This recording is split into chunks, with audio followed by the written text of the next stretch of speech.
Bueno, que el Eterno les bendiga. Buenas noches. Laila Tov en hebreo. Hay un canto que se llama Shalom Aleichem y hay un versículo en el Brit Hamidash, que es el Nuevo Testamento. La palabra Brit quiere decir nuevo. Hamidash es el pacto nuevo. ¿Okay? En aquel tiempo no se llamaba Nuevo Testamento, ¿no? Brit Hamidash. ¿Verdad? En las últimas clases que he tenido con algunos que han estado acá, llegamos a la conclusión número 1: Yoshua era judío, Jesús era judío. ¿Todos estamos de acuerdo? El que no, pues ahorita le votamos más. Era judío. Jesús era judío. Como tal, era judío. No hablaba español, no hablaba chino, no hablaba inglés, hablaba hebreo, arameo, ¿entiendes? Griego.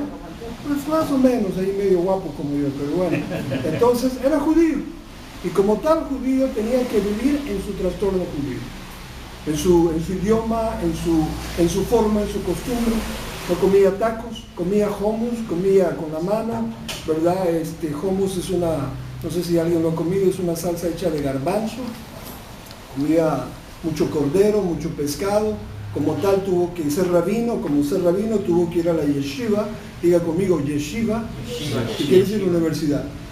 Porque no se podía decir que era un rabino si no iba a la yeshiva. Mucha gente la creencia tiene, no, es que era el hijo de Dios y por ser el hijo de Dios pues tenía todo el conocimiento del mundo, ¿no? ¿Es verdad? No, él tuvo que ir a una yeshiva, tuvo que ser un rabino educado, tuvo que hablar muy bien. El Talmud, un libro que es histórico judío, que tiene más de 4.000 años escritos, que son los comentarios de los rabinos que lo fueron pasando, dice que él era un gran estudiante. No era un estudiante mediocre, era un gran estudiante, el mejor de su clase, ¿verdad? Y como tal, ¿cómo sabemos a qué yeshiva fue? Habían dos grandes universidades en aquel tiempo, en el primer siglo. Nos estamos bajando al primer siglo de nuevo, ¿verdad? La del rabino Hillel, ¿recuerdas esto? Rabino Hillel y el rabino Neshamai. Eran los grandes rabinos, los que juzgaban las cosas de las grandes, donde salían los fariseos y de otros salían los seduceos y otros grupos más. Y los elotes, Gaddatzmar, que los que vivían separados, como Juan el Bautista, ¿no? Que se cree que vivían más espiritual, fuera de toda la conclusión que tenía que ver con el espíritu. ¿Y por qué? Porque hay un versículo que repite Yoshua que dice: todo lo que los hombres quieran que hagan con ustedes, háganlo ustedes primero. ¿Quién dijo eso? ¿Quién fue el que dijo eso? Lo dijo el rabino Hillel 45 años antes que lo dijera el Mesías Yoshua. Lo que él estaba haciendo era repitiendo lo que su maestro le había enseñado. Era muy común, no era nada nuevo. Él estaba repitiendo. ¿Por qué? Porque hablaba como su rabino. Y como si tú pones a pensar y te vienes a leer en el Brit Hadashah, en el Nuevo Pacto, decía, como la Torah dice al maestro, ¿no has oído? Como la ley y los profetas dicen. De cierto os digo que ninguna tilde, ninguna yod, ninguna aleph, que son los alfabetos, pasará de la ley. Y yo no he venido, que dice, a abolir la ley, sino a cumplirla. Un día vamos a hablar sobre la gracia y la ley, para entender qué realmente es gracia y qué realmente es la ley. ¿Por qué? Porque también es un concepto en el cristianismo que ha entorpecido mucho, porque cuando hablan de ley piensan que es pecado. Yo ya no tengo que cumplir la ley porque la ley la cumplió el Mesías, y al cumplirla ella la puso en el madero y ya no es la ley. Pero la ley de Dios es perfecta, lo dice David, porque me deleito en tu Torah. Neshama beokol habim beakol hatorah. Tu ley y tu Torah es como un dulce de miel que me exule, dice, me es a mí más que a mis amigos la ley, porque en ella medito de día y de noche. La ley es perfecta. Ahora, la ley de los hombres no es perfecta. Entonces, cuando el rabino Shaul, el rabino Pablo, que era un rabino, habla de la ley, no está hablando de la ley de Moisés, no está hablando de la ley de Dios, está hablando de la ley de los hombres. ¿Ok? Cuando usted lo lee en Gálatas, Filipenses, Colosenses, Tesalonicenses, no le está hablando a judíos, le está hablando a expaganos que dejaron de ser paganos para hacerse cristianos. ¿Ok? Eso es así. No eran judíos. Gentiles. No, eran paganos. No, gentiles no, aquí no hay ningún gentil. Gentil es un pagano. Tú eres del pueblo de Dios. Gentil es un pagano, así. Si tú te quedas consideras un pagano, no hay palabra para gentil. Hasta la misma Torah dice, tú no puedes comer de esta comida, le dice al pueblo de Israel, pero se lo puedes dar a los gentiles, porque ellos no saben nada. Ahora, cuando tú vienes al camino de la Torá, por medio del Mesías que te trae, que es tu salvación, que es tu paz con el Eterno, dejas de ser gentil y te acercas al pueblo de Dios. Si le quieres llamar el pueblo de Israel espiritual, si le quieres llamar iglesia, como le llamaron en Antioquía, pues ya eso es como cada quien quiere llamarse, eso ya no tiene mucha importancia, ¿verdad?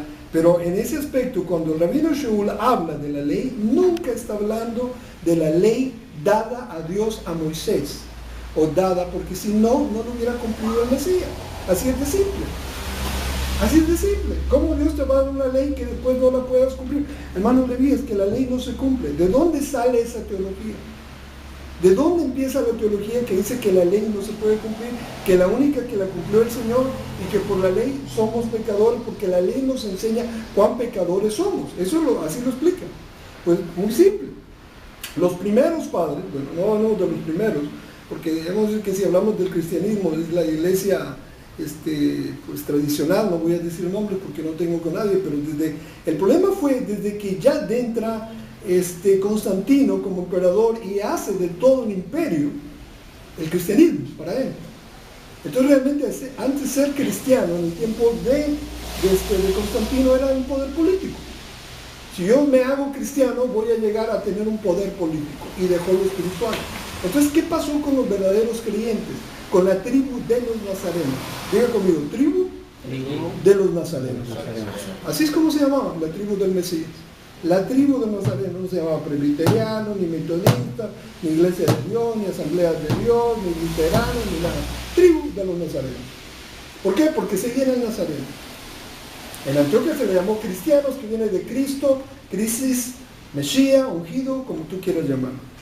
Ahora, como estamos volviendo a las raíces de atrás, ojo, no para judaizarlo, sino para entender nuestras bases. Es muy simple. Si tú no sabes de dónde vienes, menos vas a saber para dónde vas. Si tú pones tus bases en de lo que tú vienes, vas a entender cuál es el propósito que el Eterno tiene para tu vida, donde quiera que estés. ¿Ok? Donde quiera que estés. Ahora, cuando entra el cristianismo por medio de Constantino, se hace una mezcla pagana del cristianismo. Por eso es que después el 25 se cambian, dice que es la fecha de nacimiento del Señor, por supuesto que no es, te lo digo yo como israelita, no hay pastores en Israel, no existen, no hay, está nevando. Te digo porque yo he sido pastor de ovejas. Cuando llegues a su casa, a mi casa, me vas a ver con mis 90 ovejas y en invierno no hay, ¿verdad? Pero era un día pagano y bueno, lo pusieron y después metieron el arbolito y otras cosas. Entonces la iglesia la fueron intoxicando, metiéndole más cosas, metámosles más, que todavía aguanta, ¿no? Entonces no hay ninguna diferencia.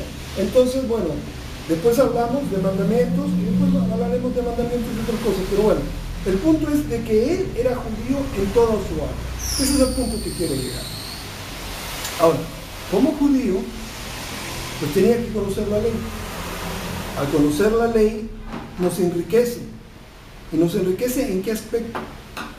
Que es interesante, porque el pueblo de Israel hasta ahora, después de 200 años ya, de que el Señor vino, 200, ahorita ya, porque el pueblo de Israel no ha tenido un despertamiento de creer en Él, porque yo siempre he dicho que un judío no se convierte, sino reconoce.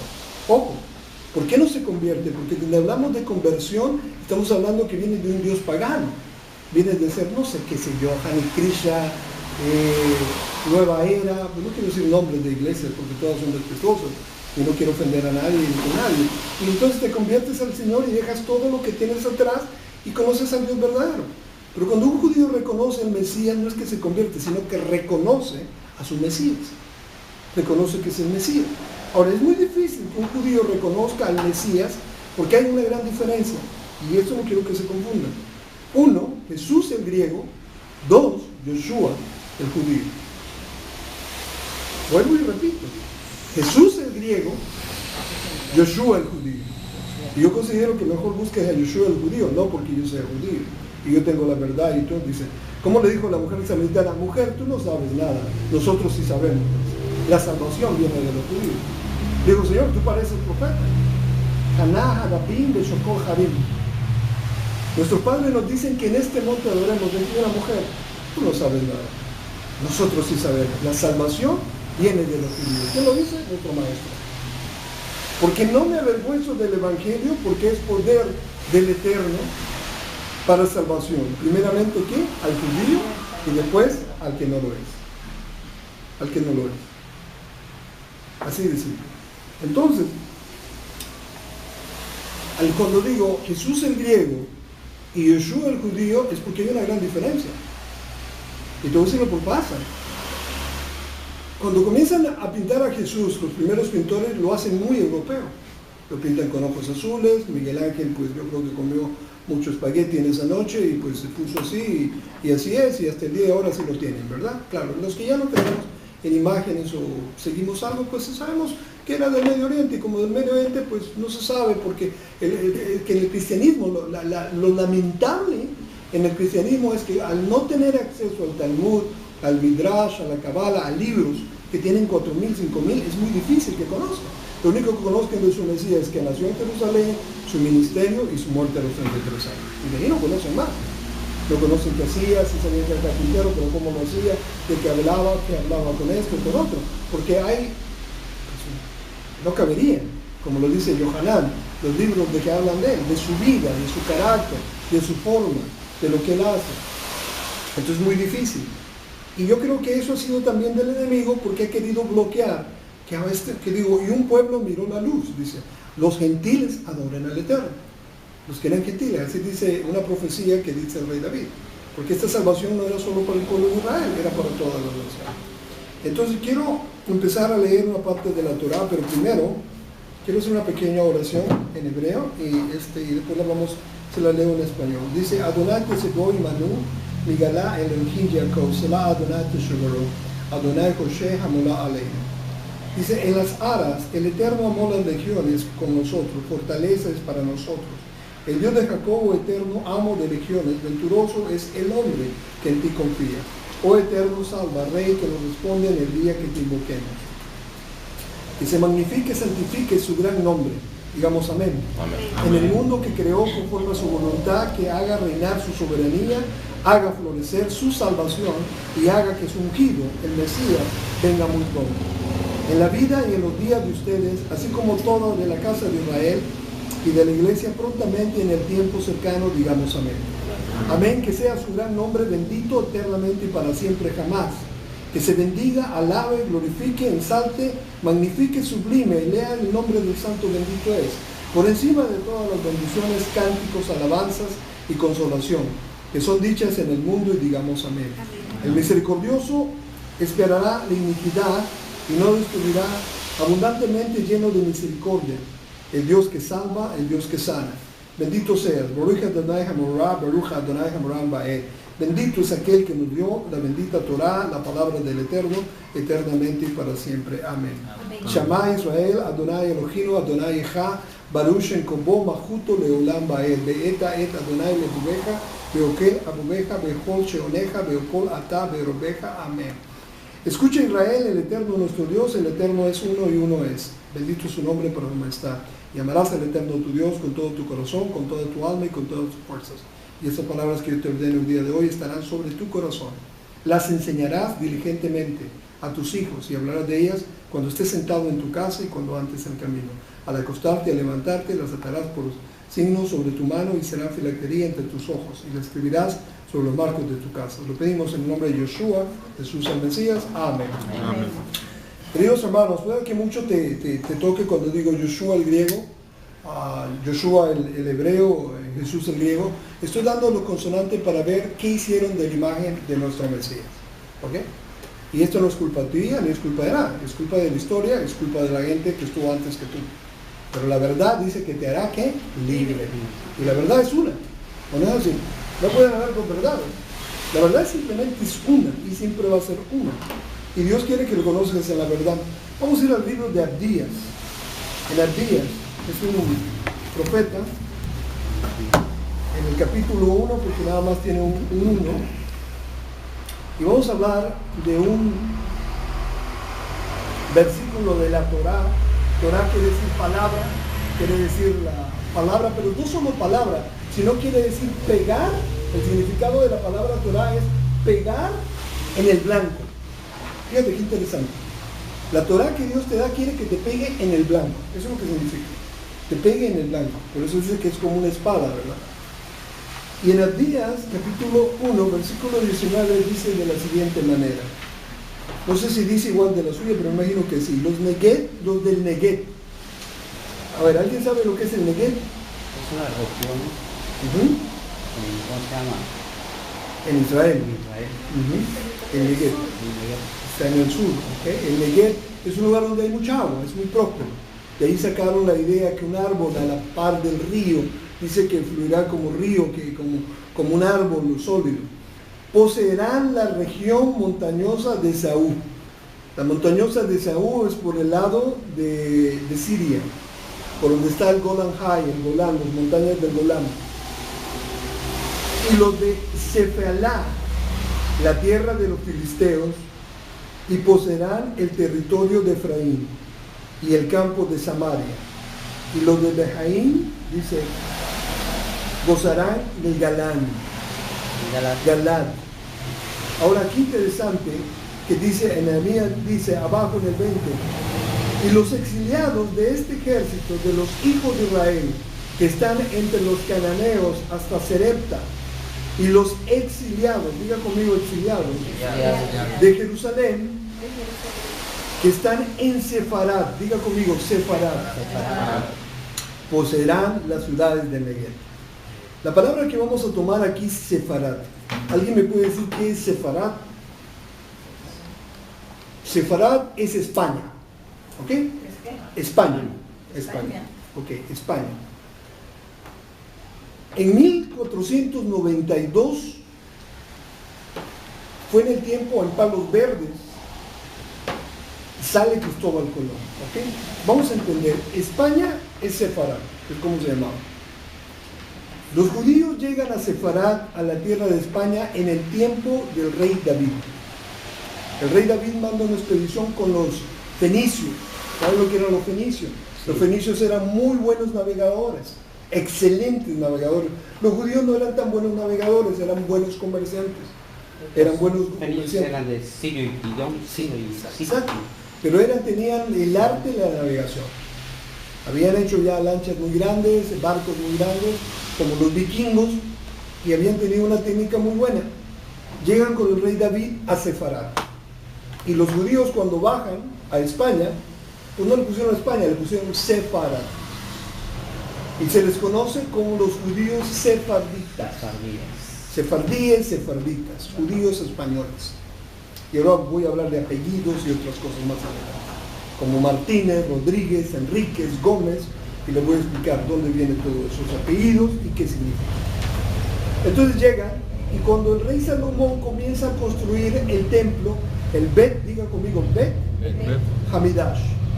Bet quiere decir casa, Hamidash quiere decir templo, la casa de Dios. Cuando comienza a escribir el Bet Hamidash, te voy a dar palabras en hebreo para que te vayas sonando. No te preocupes, poco a poco lo vas a ir entendiendo y lo vas a ir aprendiendo. Y después te la voy a dar en hebreo en las otras clases para que vayas practicando un poquito del hebreo, del lenguaje que Dios le habló a Moisés. Ese fue el Moisés que le habló en hebreo, no le habló en latín, ni en otro idioma, ni en griego. Entonces, Bet Hamidash. Entonces Salomón mandó a traer la madera y el hierro, porque el mejor hierro de aquel tiempo estaba en España. Por eso cuando los romanos comienzan a conquistar todo, lo primero que querían conquistar era Sefarat, era España, porque necesitaban hierro para sus espadas. La espanola, así le llamaban ellos, la espanola, ¿no? La espanola. Entonces, cuando llegan los judíos, comienzan a poner todas las juderías. Juderías eran simplemente lugares donde ellos iban a vivir. Y le pusieron a poner nombres a muchos lugares, a muchos lugares. ¿Qué tal? Propio. ¿Qué tal? Propio. Hola, shalom. Entonces comienzan a ponerle nombres y le comienzan a poner a la primera Bet Shalom, que quiere decir Barcelona. Barcelona, Bet Shalom, casa de paz. Bet Shalom, de ahí viene la palabra. Barcelona viene de la palabra Bar Shalom. El río Irbi. En España, viene desde arriba del norte de España, desde Cataluña, desde arriba, pasa por toda la parte de Galicia y va así hasta final, hasta terminar. Estamos en Abdías, el libro de Abdías, no sé si trajeron su Biblia, el capítulo 1, el versículo 20 de Abdías, hablando de los exiliados. Estamos dando un poco de historia sefardita. Entonces le ponen Barcelona. Entonces, España fue conquistada y fue fundada por judíos. ¿Ok? Ya había gente más del norte que del sur. Por eso es que los gallegos, como los catalanes, no se consideran españoles, se consideran gallegos, se consideran catalanes, ¿verdad? Y ya ves, Cataluña, siempre, yo soy español también, y siempre se ha querido separar, ¿verdad? Separar de España, porque no se consideran que son una mezcla de célticos con un poquito de italianos, con un poquito, pero no se consideran españoles. Y por eso que en el tiempo de la guerra civil de España, los de Barcelona, los catalanes sufrieron mucho porque no se consideraban, sentían que esa guerra que iban a tener no era para ellos, no era para ellos, ¿no? Y si tú miras el norte, interesante. El sur de España es precioso. Si quieres ir a la buena vida, vete al sur de España. Vete a Málaga, vete a Toledo, vete a la Costa Brava, todo es vinito, todo es comida, todo es bueno. El norte, la gente que produce, la gente que trabaja, la gente que está en negocio, ¿sí? Porque la sangre llama, ¿me entiendes? Por esa mezcla.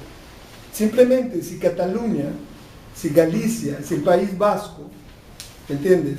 Si Bilbao se separan de España, España se cae, se está cayendo ya, porque es el motor de lo que maneja todo, ¿verdad? Hoy fue su aniversario de Cataluña. Sí. Y hoy estaban presentando un referéndum para separarse de España. Exacto, y lo van a lograr, un día eso lo logran. Y ojalá que lo hagan, porque les conviene mucho más. Gente muy brillante, gente muy trabajadora, gente muy judía, no porque yo lo sea, muy de otro punto. Ellos están interesados en su territorio. Por eso es que Franco pues bombardeó mucho a Cataluña, la quiso acabar, la quiso aplastar, ¿verdad? Y si tú miras, la gran emigración que hubo fue del norte, fue de Galicia, aquí a México, fue de Barcelona, ¿verdad? Del País Vasco, de Asturias, los asturianos, ¿verdad? Una comunidad muy grande de asturianos, ya son descendientes mucho de ellas, por cierto tú, ¿no? Tu papá era asturiano. Entonces, vamos a ver una cosa. Entonces los judíos llegan en el tiempo de David, pero se aposentan ya en el tiempo de Salomón. ¿Por qué? Porque en todos los museos que ahorita tú miras, yo estuve en el de Cataluña estudiando por varios años, por eso que me hice judío porque soy sefardita, soy descendiente de judíos de España. Hay una tumba de esos años, ¿verdad? Entonces los judíos llegan ahí. Ahora, en 1492, ojo, es el año que los judíos son expulsados de España. Es el mismo año que Cristóbal Colón sale de Palos Verdes a conquistar el Nuevo Mundo. Ahora, siempre se nos ha dicho en la historia que Cristóbal Colón era un genovés. Jamás fue un genovés. Sí, fue genovés en el aspecto que sí estuvo ahí, pero era un judío convertido al catolicismo. ¿Por qué el catolicismo? Porque no se convertía al catolicismo, le cortaban la cabeza, ¿verdad? ¡Qué horror! Entonces, ¿por qué? Porque él no hablaba genovese, era un dialecto que se llamaba genovese. Entonces, ahora, ¿de dónde él saca la idea que el mundo es redondo? De la Torá. Porque tú, eterno, estás parado alrededor de la tierra y tú reinas con gratitud. Isaías 53. Donde viene todo después, viene eso. No sé cómo lo tiene en español. De ahí saca él la idea que la tierra es redonda. Si hubiera sido católico, yo sí voy a ser católico, ¿no? Si alguien es católico, no quiero ofenderlo de ninguna manera,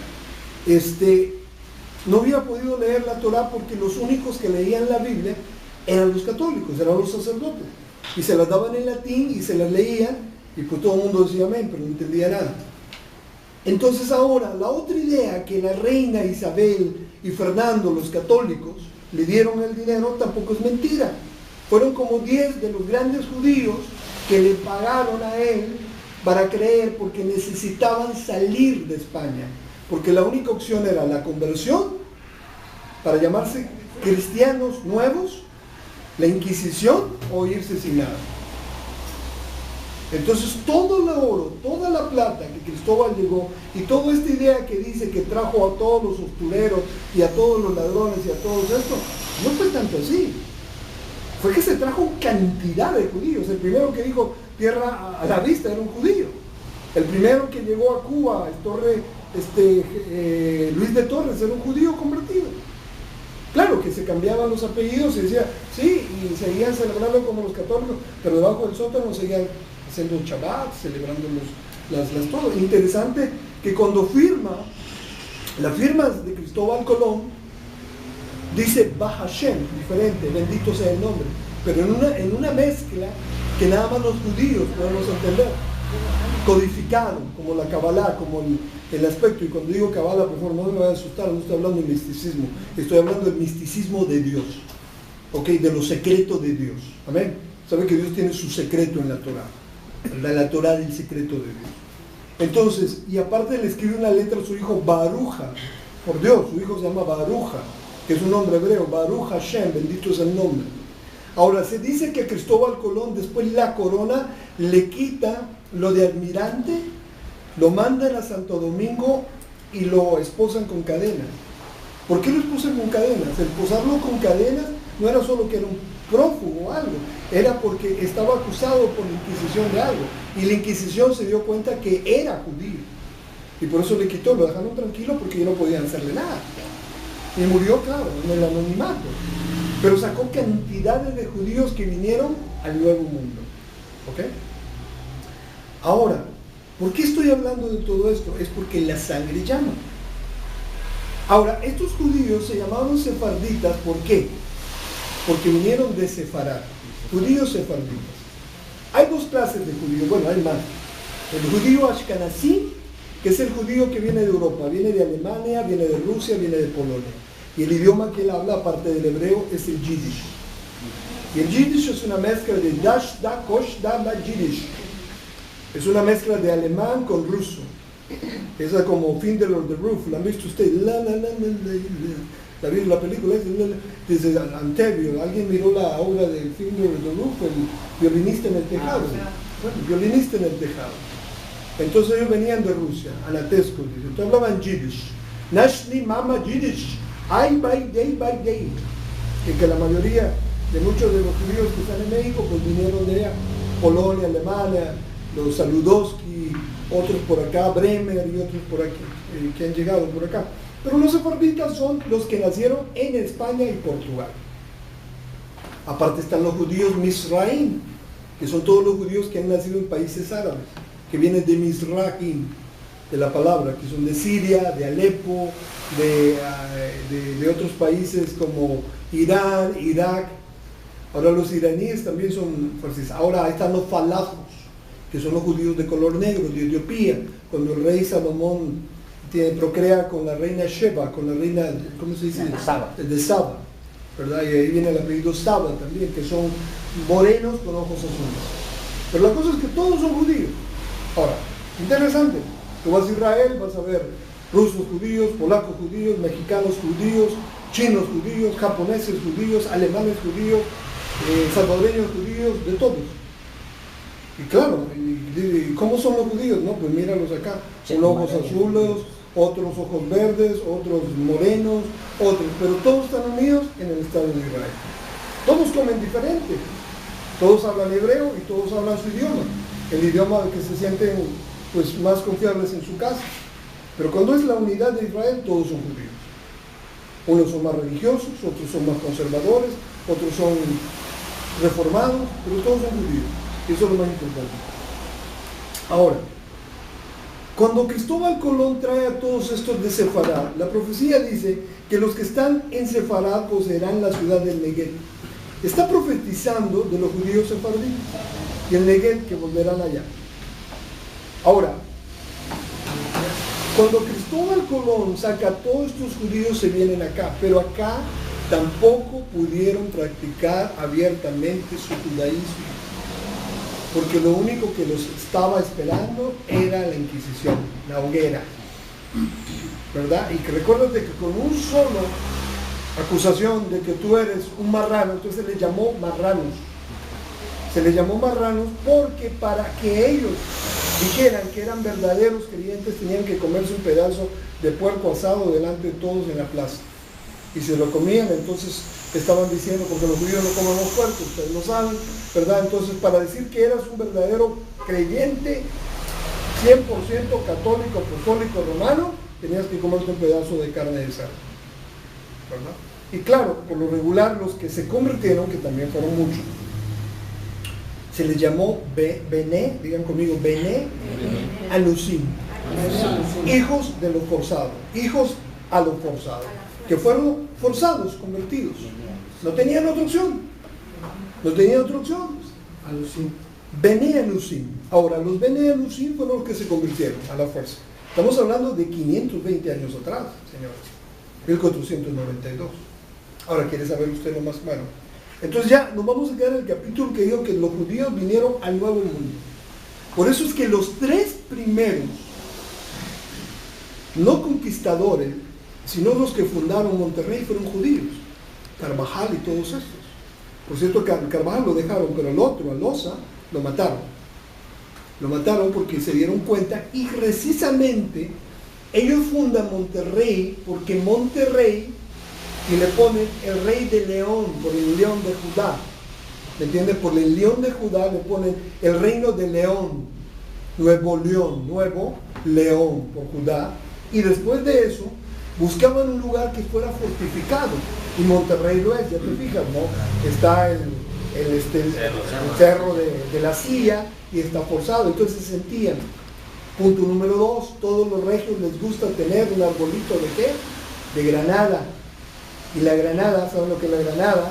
Significa Israel. Dios cuando dice, y harás la menorá, el candelabro, con una granada. Aparte de esto, ¿comen qué? Cabrito. Aparte son muy buenos por los negocios, son tacaños, no le crean, ¿verdad? Entonces, aparte es un lugar muy próspero. ¿Por qué? Porque la sangre llama.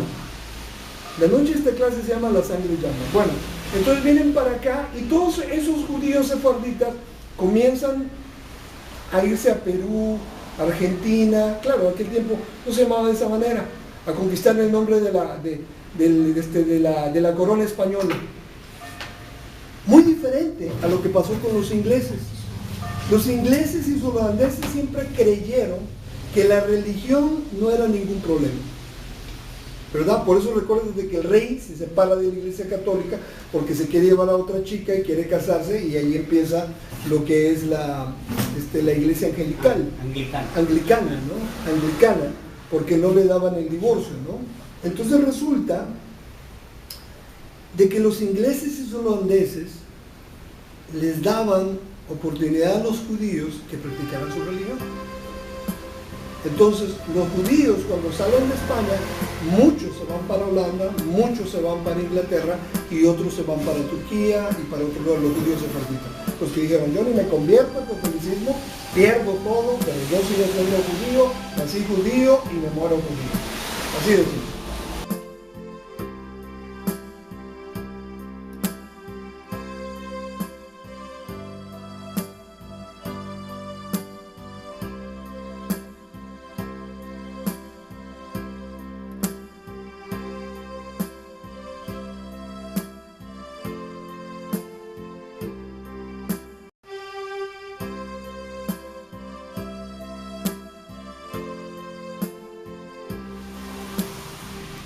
Bueno, que el Eterno les bendiga, buenas noches, Laila Tov en hebreo.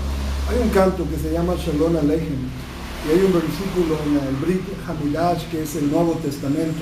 La palabra Brit quiere decir nuevo, Hamidash es el pacto nuevo, ¿ok? En aquel tiempo no se llamaba Nuevo Testamento, ¿no? Brit Hamidash, ¿verdad? En las últimas clases que he tenido con algunos que han estado acá, llegamos a la conclusión número 1, Yoshua era judío, Jesús era judío. ¿Todos estamos de acuerdo? El que no, pues ahorita le votamos mal. Era judío. Jesús era judío, como tal era judío. No hablaba español, no hablaba chino, no hablaba inglés, hablaba hebreo, arameo, ¿entiendes? Griego, pues más o menos, ahí medio guapo como yo, pero bueno.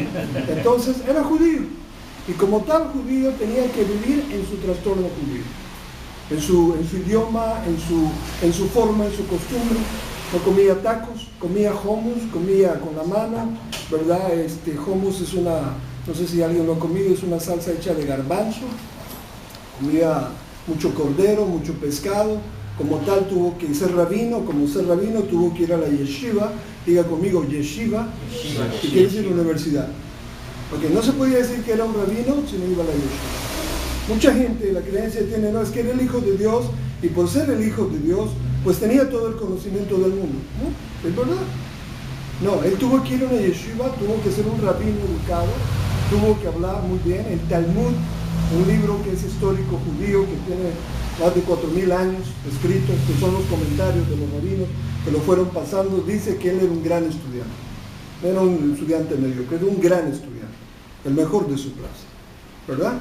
Y como tal, ¿cómo sabemos a qué yeshiva fue? Habían dos grandes universidades en aquel tiempo, en el primer siglo. Nos estamos bajando al primer siglo de nuevo, ¿verdad? La del rabino Hillel, ¿recuerdas esto? Rabino Hillel y el rabino Neshamai, eran los grandes rabinos, los que juzgaban las cosas de las grandes, donde salían los fariseos y de otros salían los seduceos y otros grupos más. Y los elotes, Gadazmar, que los que vivían separados, como Juan el Bautista, ¿no? Que se cree que vivían más espiritual, fuera de toda la conclusión. Porque me deleito en tu Torah, Neshama beokol rabin, beakol hatorah. Tu ley y tu Torah es como un dulce de miel, que me sule, dice, me es a mí, más que a mis amigos, la ley, porque en ella medito de día y de noche. La ley es perfecta. Ahora, la ley de los hombres no es perfecta.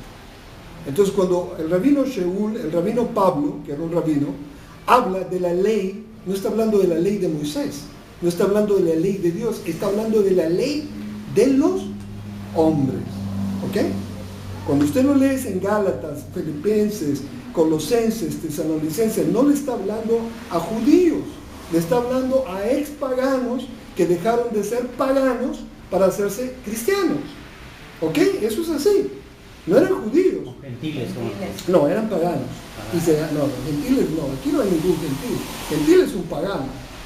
Tú eres del pueblo de Dios. Gentil es un pagano, así que si tú te quieres considerar, es un pagano. No hay palabra para gentil.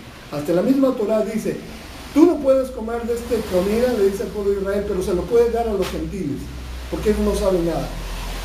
Ahora, cuando tú vienes al camino de la Torah, por medio del Mesías que te trae, que es tu salvación, tenía que ver con el Espíritu. ¿Y por qué? Porque hay un versículo que repite Joshua que dice, todo lo que los hombres quieran que hagan con ustedes, háganlo ustedes primero. ¿Quién dijo eso? ¿Quién fue el que dijo eso? Lo dijo el rabino Hillel 45 años antes que lo dijera el Mesías Joshua. So, lo que él estaba haciendo era repitiendo lo que su maestro le había enseñado. Era muy común, no era nada nuevo. Él estaba repitiendo, ¿por qué? Porque hablaba como su rabino.